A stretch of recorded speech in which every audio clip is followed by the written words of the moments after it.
So welcome everybody. This is the gallery at Monterey Peninsula College, and we have been here for 30 years showing mostly exhibits of contemporary art. Today we are thrilled to introduce to you our artist Glenn Carter, who's currently exhibiting in the gallery. And Glenn, you've achieved the honor of having an exhibit here for longer than anyone ever has in our 30-year history. Congratulations. And just so everyone knows, the exhibit will be here indefinitely until it's safe for us to reopen again, when it's safe to be on campus again.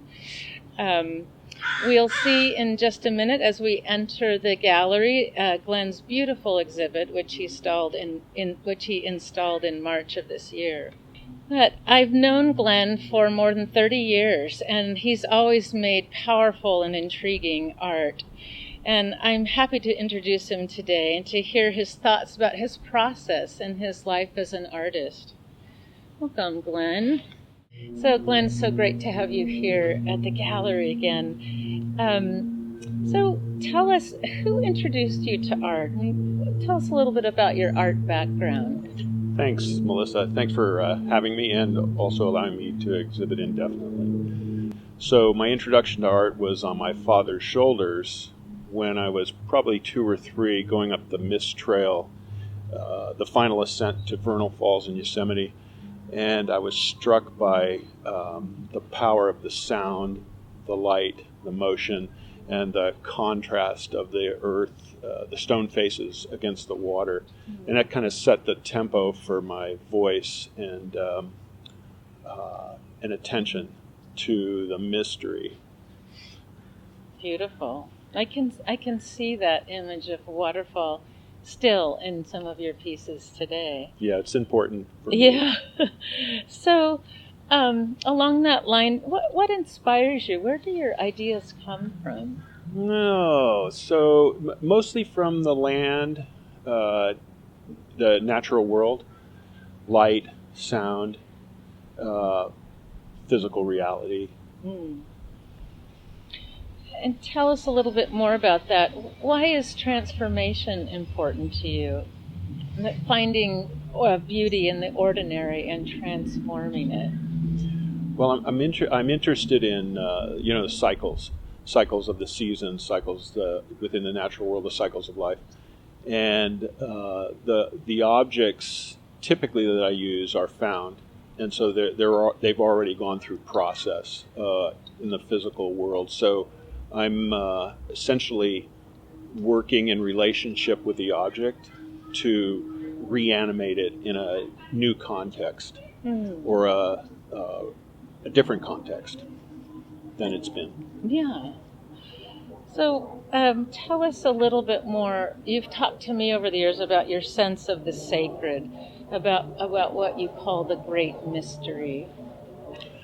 Yeah, so my interpretation of that is the underlying depth of spirit, again, within the natural world and all the beings and matter within the natural world, and then the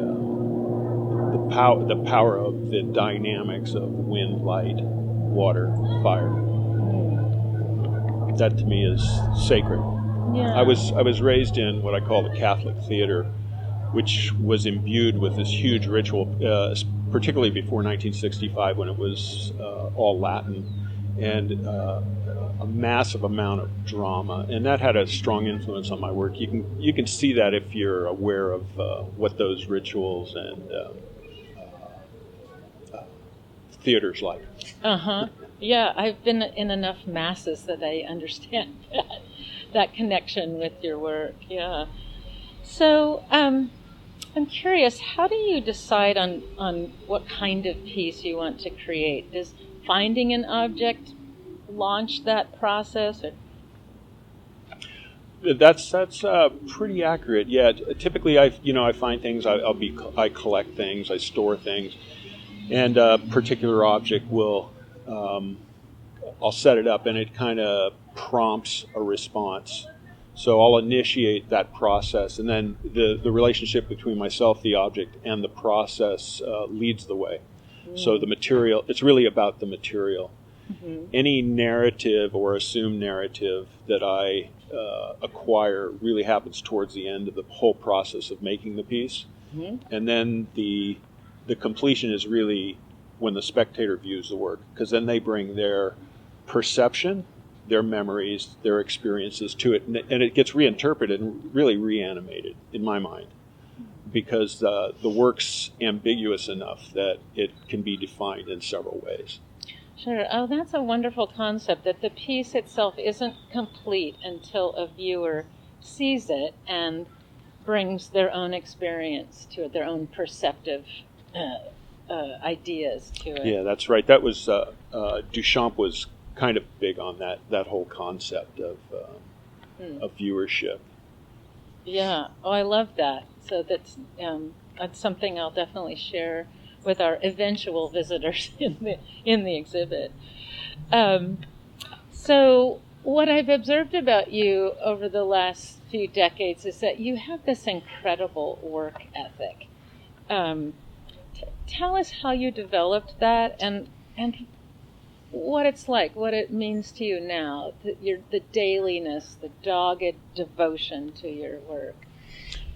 Okay, so I would say it's the discipline aspect of it, and the interest in art started when I was in Catholic school. I was very social, so they had to redirect my energy, and I wound up having to do what was called extra credit work. So I would wake up very early before school and do this work and do drawings of maps and anatomy, geography, whatnot related to school, and that I think set the tone for my working tone.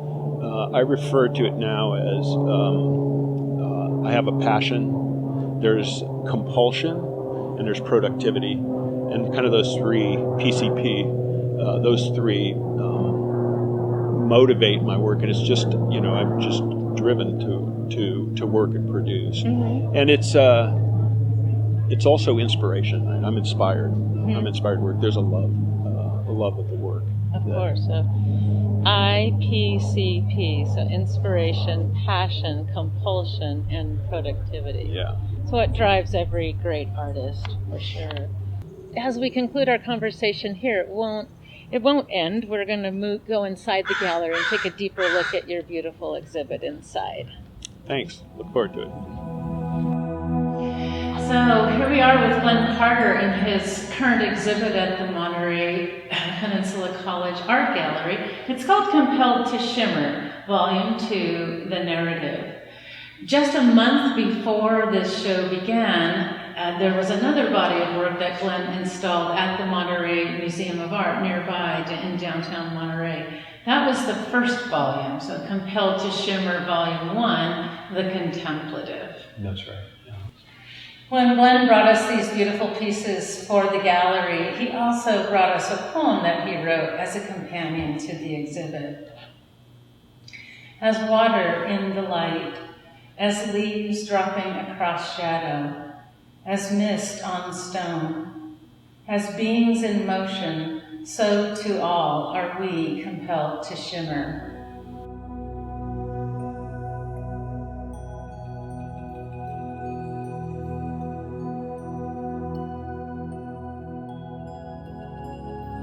So as an introduction to this space and your work, Glenn, we have this elegant piece called A Caged Landscape. And what are your thoughts on that? So this piece assembled itself over a period of time, starting with the background paper sumi piece, Sans the Photo. And I did that about 10 years ago, and it was kicking around the studio, and I was really engaged in just the simplicity of the piece and this stereoscopic vintage view of Niagara Falls wound up sitting on it, and I thought, I think I can incorporate this. So I did, and mounted it with fabric, and then added this Chinese frame carved frame. The frame doesn't have any cultural significance aside from the beauty of it. I added this screen behind the frame to create a quality of a caged landscape, and it speaks for me to the screen and frame of virtual reality and the removal of ourselves from the physical, sensual experience of land, water, wind, and all that experience and relationship entails. And the kind of extinction because of population and the way the natural world is being displaced by population.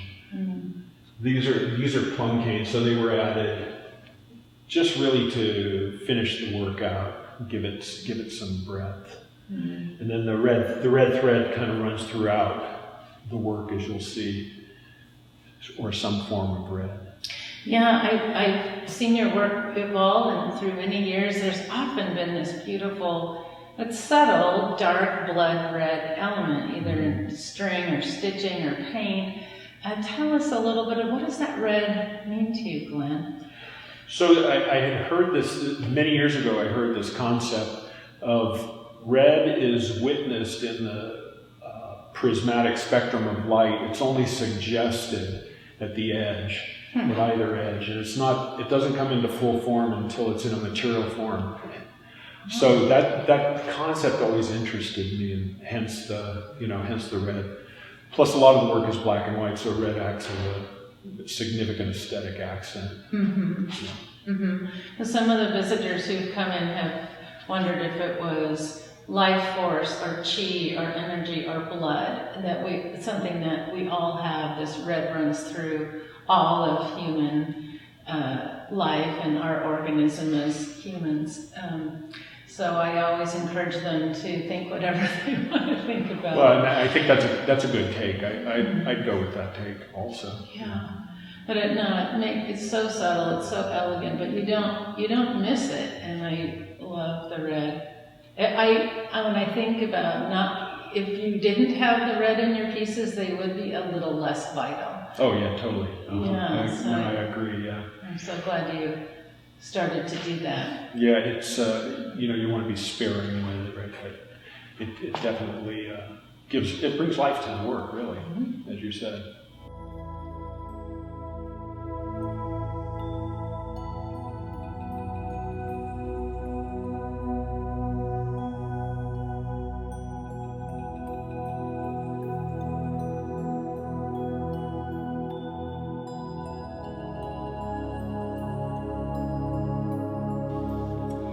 So here we are in front of this glorious grand piece called A Distal Object. Glenn, tell us a little bit, what does distal mean for the folks who are watching, and how did you put this piece together?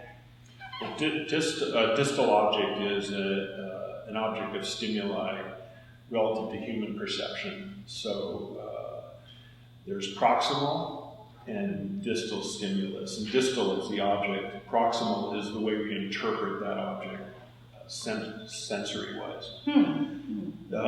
This piece is assembled essentially in parts. So these are panels, 4 panels, and then a 5th panel. And everything comes apart. It's designed to be transported and stored as simply as possible and then assembled to create a larger work. And I'm noticing this incredible detail here. So you just told me there were probably 1,000 little dash marks, 1,000 hand-painted lines there. Yeah,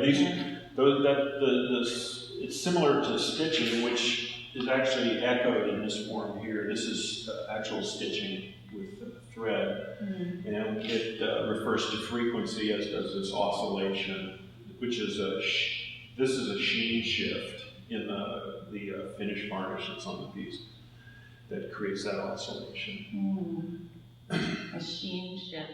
So tell us about this portion of the piece and these objects on the white panel.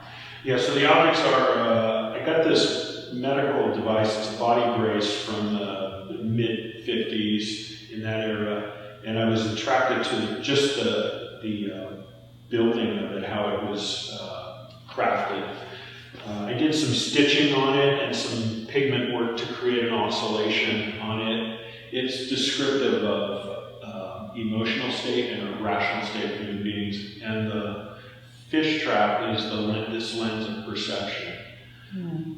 The shape of the panel is a wedge with the thin edge at the top and the thick edge at the bottom, and the handle indicates the potential to spin the circle in an opposing concentric motion relative to the panel pieces over to the right. Oh, I see that now. Just a few details I noticed. At home, I don't know if you'll be able to see it. There's a beautiful dark blood red edge on that, painted on the side of that wedge that I love. And Glenn hand-stitched these little marks on this thick leather. That's quite a task. Yeah, it was. Well, it's just so beautiful and powerful. That blue is spectacular. It really draws us in. I know that when we had visitors in here initially, they went right to this center, and then I would see them moving back to take it all in. Yeah, it's just glorious. Well, thank you. And let's look at another piece now.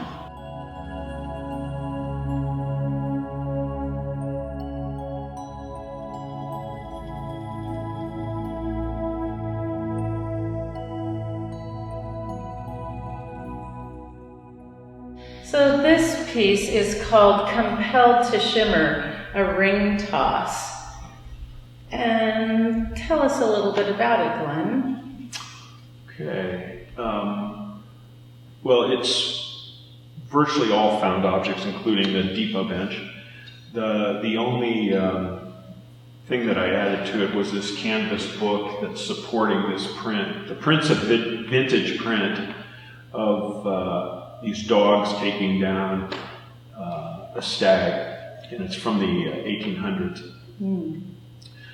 The mirror is an old mirror also that I found, and essentially what it's saying is it speaks to competition and vanity or ego, and the struggle for fame and celebrity, and what a game of chance that is. Are we in that pursuit? Do we find contentment and balance? Question mark. Yeah, the great mystery. For me, my first thoughts about it were about anticipation, waiting on the bench, waiting for the train to come, and also introspection. That's what the mirror means to me. Mm-hmm. Yeah, when I look in it, I'm checking out what's inside myself. What are my interior thoughts? Mm-hmm. No, it's just beautiful. Where did you find that old wrecked metal sheet? Oh, so I think I found that at a friend's yard. It was buried. Hence all the folds on it. It had been kind of folded up. And actually, I had brought him this cutout here. I had brought him a piece of it when he was in hospice, and so I couldn't find the piece to replace it. So I replaced it with some wire, hardware wire, and then backed it with ash.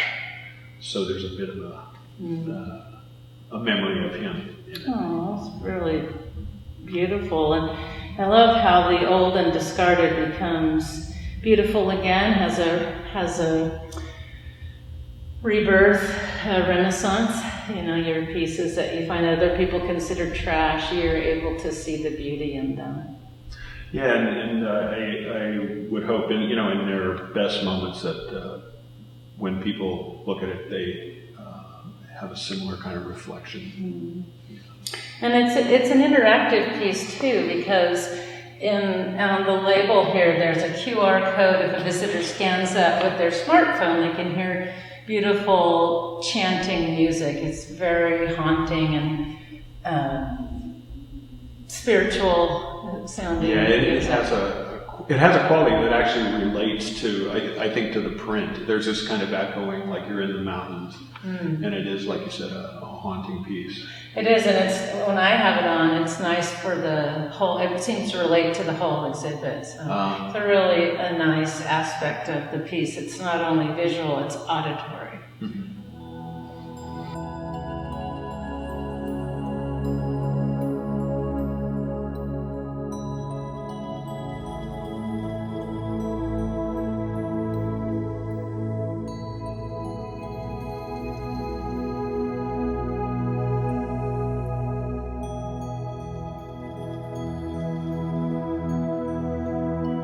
So this beautiful piece is Carbon Shadows, the audition. That's right.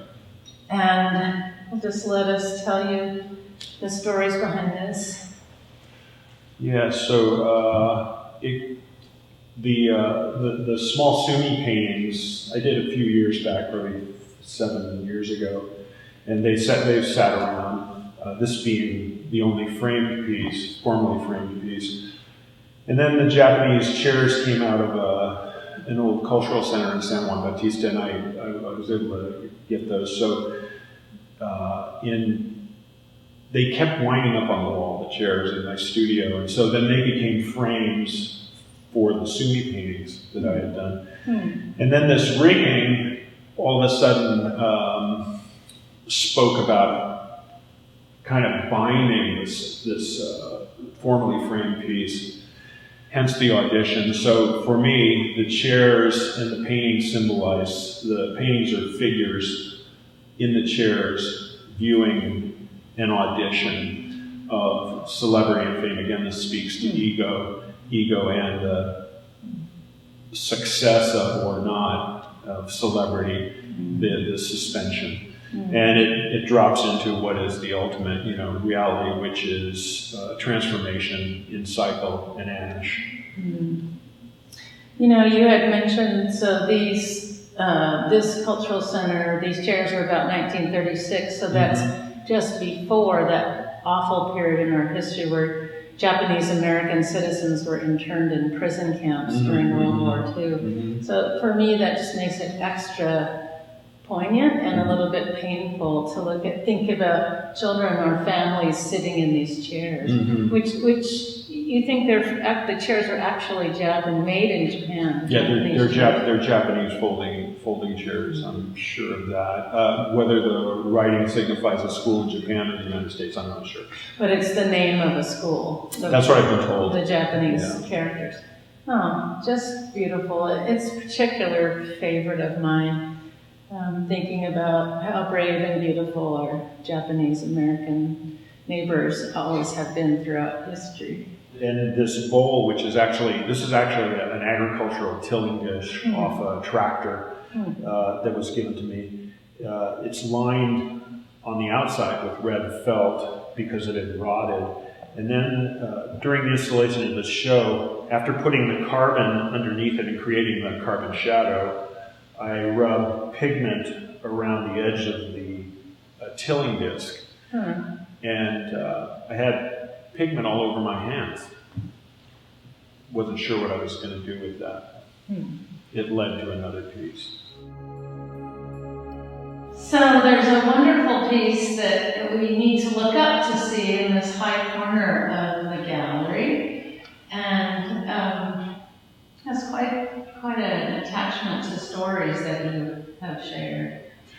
Yeah, this piece is called Tear for Eva, a hand for Anna. And it refers to two mid-century artists, Eva Hesse and Anna Mendieta, both exiles as children from authoritarian regimes, Nazi Germany and Castro's Cuba.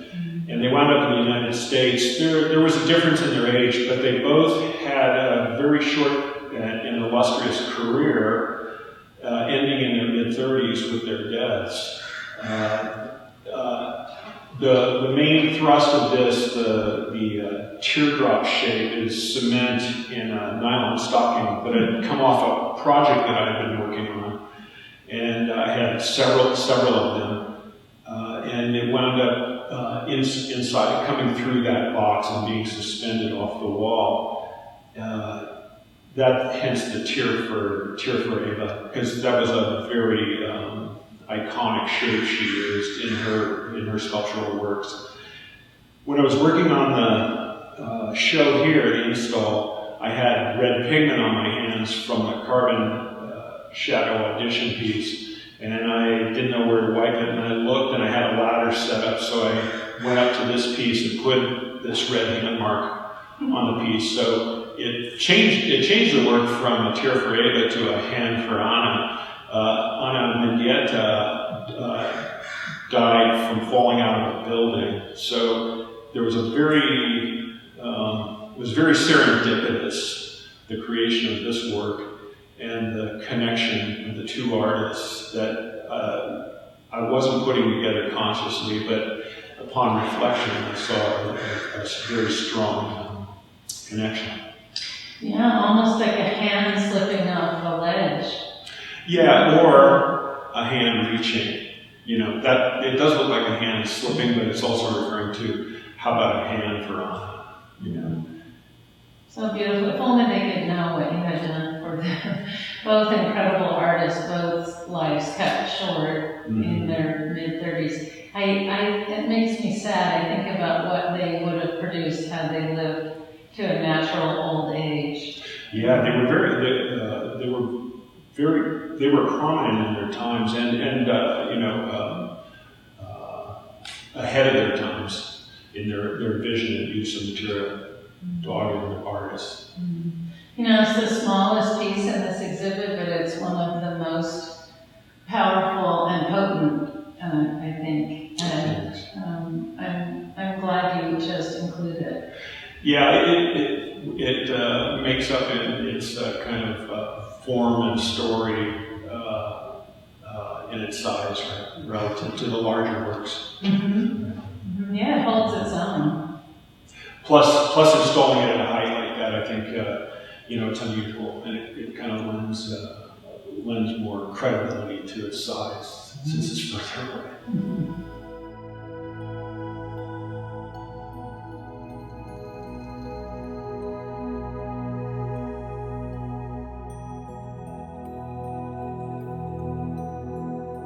Let me tell you about this piece. This is titled Mutual Arising, Siddhartha, Homage to Hermann Hesse.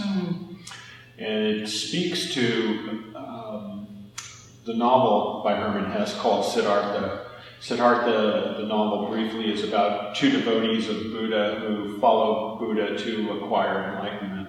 And they diverge early on in their paths and re-meet in their old age. And one is still seeking enlightenment, and the other has found enlightenment. Siddhartha found enlightenment through taking a very diverse path to becoming a ferryman on a river, hence the mirror and the reflection of green. That refers to the mirror. His partner had followed Buddha his whole life and still hadn't achieved enlightenment. And he was asking Siddhartha at the end of their lives about the river. And Siddhartha was saying that you have to let go of your knowledge, bury the teacher. That's an icon of Buddha encapsulated in charcoal, and look into the river. It was very simple, and he had learned that from the ferryman that he took the ferry over from. The tree itself on the wall, it refers to Buddha and the Bodhi tree and his enlightenment. But that's a slab of redwood?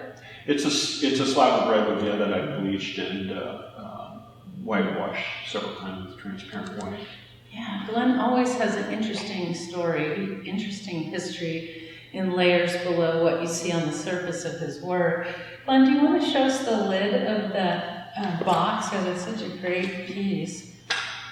Where's that from? Yeah, so this was I'm not specifically clear on where it went, but it's an expedition case that passed through Stanford at some point. I acquired it at a flea market, and it kind of spoke to me about this whole piece. This piece evolved, rather serendipity way over several years. The writing back here is Sanskrit and it's Siddhartha. Siddhartha. Yeah. And then the spiral on the seat face just refers to the eternal cycle. Beautiful.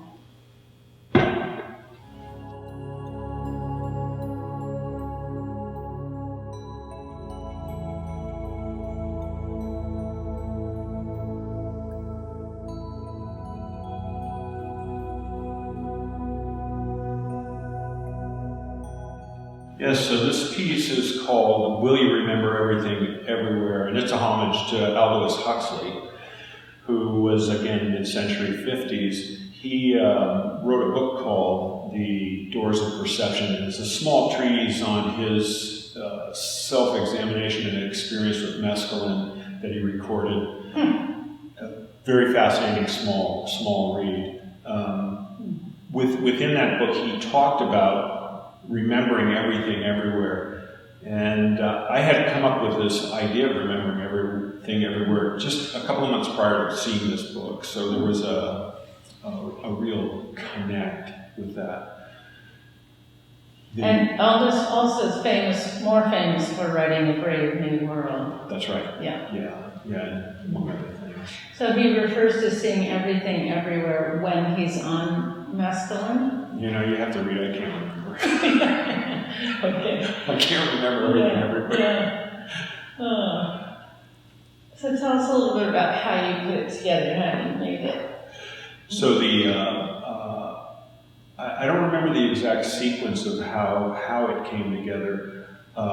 Actually, this canvas coated aluminum, I did the background, and then did the sequence of Sumi ink transparencies and applied them to the surface. And it kind of spoke about this concept that I had of will you remember everything everywhere, hence the threads coming through and then going to this root system underneath, dropping into this drawer that's carrying essentially the student's chair and knowledge, which is very fragile because the chair now the stool is coated with glass, so not something you really want to sit on. And the shroud was just it essentially was just an aesthetic decision to put a piece of music wire underneath this extra piece of cheesecloth that I had hanging off of it, which is on the background, the foreground of the canvas, the background of the Sumi. I love that part of it. I love that it adds dimension to the piece, but also for me it adds a bit of a figurative element. There's a head and a body here. And the thought I had, so if the student's seat can't be sat upon, perhaps a good student, in order to learn, we don't need to be sitting. Yeah, it's beautiful too, the branches that become veins and arteries and tree and water and hair and everything. Yeah, beautiful. That's a really powerful piece. Oh, thanks. Yeah, it's actually in consort with another piece, there's a companion piece, not in the show, called Will You Remember Being Born, which speaks to memory.